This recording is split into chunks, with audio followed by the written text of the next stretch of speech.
So, it's been 7 days since the passing of former President Edgar Chagwa Lungu. 7 days of national mourning, 7 days of confusion, and 7 days of a not-so-silent standoff between the Lungu family and the Zambian government. Let's recap. So, President Lungu died on the 5th of June, right? Since then, his family has made some very clear demands about how and by whom his funeral should be attended. And the biggest demand? They apparently want a state funeral without the actual head of state anywhere near the body. Yeah.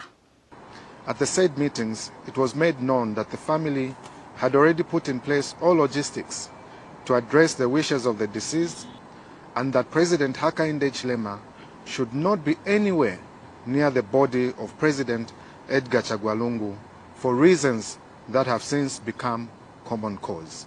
From what we've gathered so far, the request seems to be, give us the dignity of a national send-off, but kindly keep the current president away from this funeral. Ouch. Now, just a few days ago, people were asking, where is the president? Why is he so silent? But as the situation kept unfolding, some people began to see the wisdom in that silence. But still, the tension was building. Then finally, boom, the announcement came. President Hakainde Hichilema would be addressing the nation.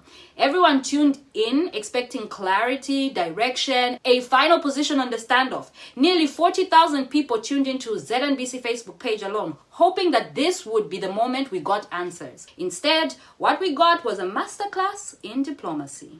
I wish to make a solemn call, a call for peace, a call for love, a call for unity.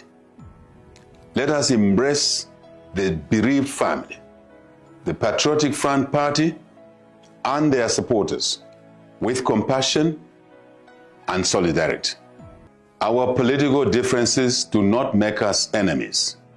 They make us participants in a dynamic democracy, a family with different views but shared aspirations. He spoke of peace, tolerance, and warned against those who are trying to exploit the moment to create chaos and anarchy.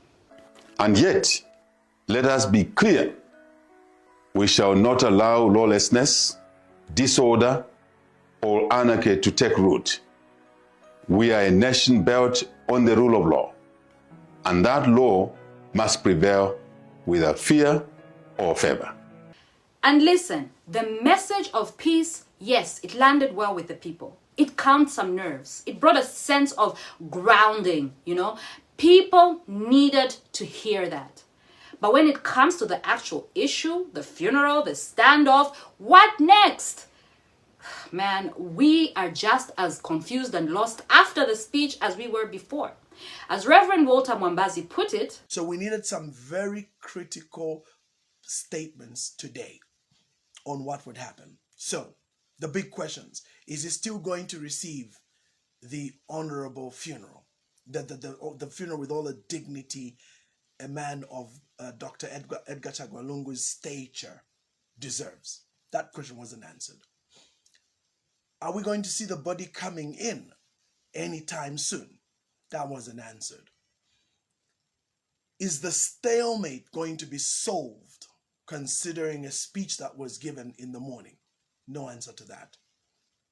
Is the national mourning going to be extended or not? No answer to that.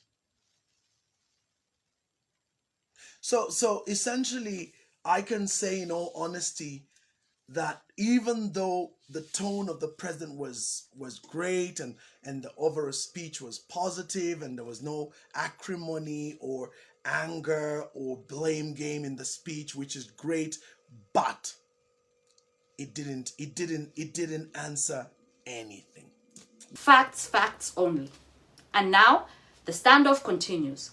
Tomorrow is supposed to be the end of official national mourning, but what happens after that? Still unclear. Be honest. Do you think President Echet should have been more direct, or was the silence the smarter move? I want to hear your comments. Put your comments below.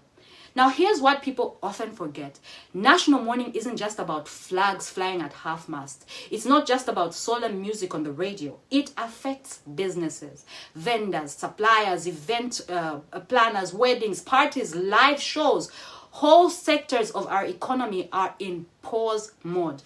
People can't work. People can't earn. So yes, we respect the grief, we respect the moment, but we also need closure, we need clarity, and honestly, we need to move on. We're expecting to hear from other opposition leaders today. Let's hope someone brings some clarity and hopefully the standoff ends. So now this page doesn't chase headlines, it breaks them down. You know what to do. Follow, subscribe, join the conversation in the comments. And if you're wondering, yes, this is still your international dating coach churning out current affairs. Because if relationships are messy, try Zambian politics. You're welcome.